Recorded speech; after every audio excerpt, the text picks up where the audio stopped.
Boeing sells this airplane as an empty tube. No seats, no carpet, no walls. Just a bare aluminum shell rolling off the same assembly line that builds the jets you flew on last summer. The same line, the same factory, the same workers. And yet, somewhere between the Boeing factory and a private hangar, that empty tube turns into one of the most expensive homes on Earth. Today, we are stepping inside, with cameras rolling, the Boeing Business Jet. And by the end of this video, you will understand why people with private islands still choose to fly in something built from a regular passenger plane. Let's start with the basics, because most people get this wrong. The Boeing Business Jet, or BBJ, is not a separate aircraft model. It is built on the exact same airframe as the Boeing 737, the plane that carries roughly 5,000 flights every single day around the world. The wings are the same. The engines are the same. The cockpit is the same. The only thing that changes is everything behind that cockpit door. A normal 737 used by an airline like Southwest or United is built to hold somewhere between 150 and 200 passengers, packed into rows with barely enough legroom to cross your ankles, let alone stretch your legs. A Boeing Business Jet takes that same fuselage and instead fits somewhere between 20 and 50 people, sometimes even fewer. That means instead of cramming a family of 4 into a single row, every passenger on a BBJ could have an entire row, an entire room, sometimes an entire section of the plane, all to themselves. So where did all that extra space go? This is where it gets interesting.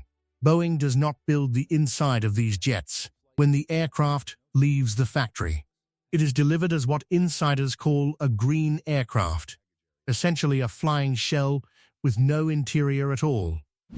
From there, the buyer sends it to a specialized completion center, and that is where actual architects and interior designers spend 12 to 24 months building a custom home inside a flying machine. What goes inside?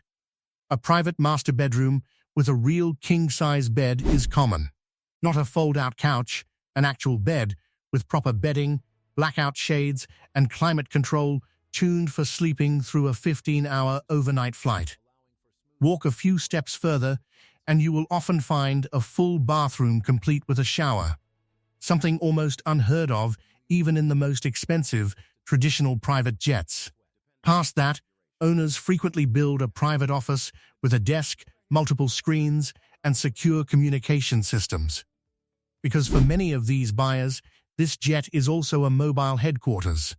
Add to that a conference room with a table built for 6 to 10 people, a formal dining area, and a lounge filled with leather sofas facing a large entertainment screen. And you start to understand why people call this a flying mansion instead of a private jet. Now let's talk about why this matters more than just bragging rights. Range: a standard 737 used by airlines is built for short to medium routes, maybe 3 to 5 hours at most.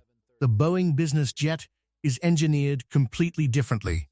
Boeing installs additional auxiliary fuel tanks in the belly of the aircraft, areas that would normally carry cargo on a commercial flight. Those extra tanks allow newer versions, like the BBJ Max, to fly non-stop for distances exceeding 6,000 nautical miles. In real terms, that means flying directly from Los Angeles to London or New York to Dubai, without a single layover, refueling stop, or gate change. For a head of state or a global executive, that is not luxury, that is a serious competitive advantage. Time zones and connecting flights simply stop being a problem. Of course, all of this comes at a price that sounds almost unreal.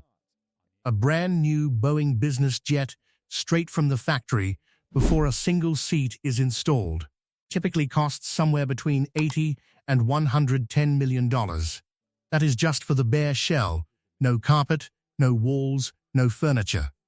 Once you add the custom interior, the bedrooms, the conference room, the high-end finishes, you are looking at an additional $20 to $50 million on top of that.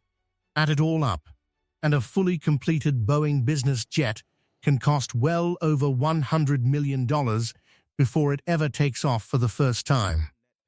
And the costs do not stop once it is delivered. Not even close. Operating one of these aircraft is not like fueling up a car. Depending on the model and configuration, flying a BJ can cost anywhere from $8,000 to $25,000 per flight hour once you include fuel, crew, maintenance, and landing fees. A single round trip across the Atlantic can rack up operating costs that would buy most people a brand new house, sometimes more than one. Yet for the people who own these jets, that number is simply the price of moving an entire office, family, and security team across the planet without ever touching a commercial terminal. So who actually buys these things? Realistically, the list is small. Royal families use them as flying palaces for official travel, often with one section reserved purely for security and staff. Heads of state rely on them as mobile command centers, especially when traveling to international summits where secure communication cannot wait until landing. Fortune 500 executives use them to fly entire negotiation teams overseas, while continuing to work in a private conference room mid-flight, closing deals before the plane even fully touches the ground. And a handful of billionaires simply use them because, at a certain level of wealth, even the most luxurious traditional private jet starts to feel small. Here is something that surprises most people. Many of these jets are not even owned outright by one person. Some are owned through private holding companies, shared between family members, or even leased out for select charters when the primary owner is not using them. A single hour of charter time on one of these aircraft can cost more than the average American spends on rent in an entire year. And there is still a waiting list of buyers ready to pay it. But here is the part most videos about these jets completely skip: the drawbacks. Because of its size and weight, a Boeing Business Jet cannot land at many smaller regional airports the way a typical private jet can. Locations like London City Airport or smaller mountain airstrips simply are not built to handle an aircraft of this size. That means owners sometimes have to land at a major airport and then take a shorter aircraft, a helicopter, or a car to their final destination, which somewhat defeats the convenience that private aviation usually promises. There is also the matter of efficiency. A jet built to carry 50 people while only carrying 15 or 20 is by definition burning more fuel per passenger than almost any other form of private travel. For an aircraft this large, every hour in the sky is also an enormous financial and environmental cost, something owners rarely advertise but quietly account for. And then there is staffing, a detail people rarely think about. A jet with a full bedroom, a working shower, and a galley kitchen does not run itself. Most of these aircraft fly with a dedicated flight attendant, sometimes a private chef, and in certain cases, a small maintenance technician on board, just in case something needs attention mid-flight over open ocean with no airport for hours in any direction. So why does any of this matter to someone who will likely never step foot on one of these jets? Because the Boeing Business Jet represents something bigger than just an expensive toy. It represents the absolute upper limit of what private travel looks like in the modern world.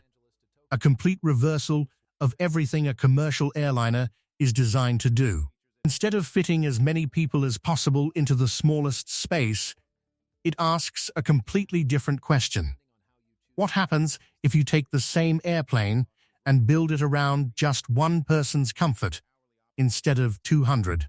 The next time you board a regular 737, packed shoulder to shoulder with strangers, remember that somewhere in the sky right now, that exact same airplane might be carrying just one family, complete with a bedroom, a shower, an office, and a dining room, flying non-stop to the other side of the world.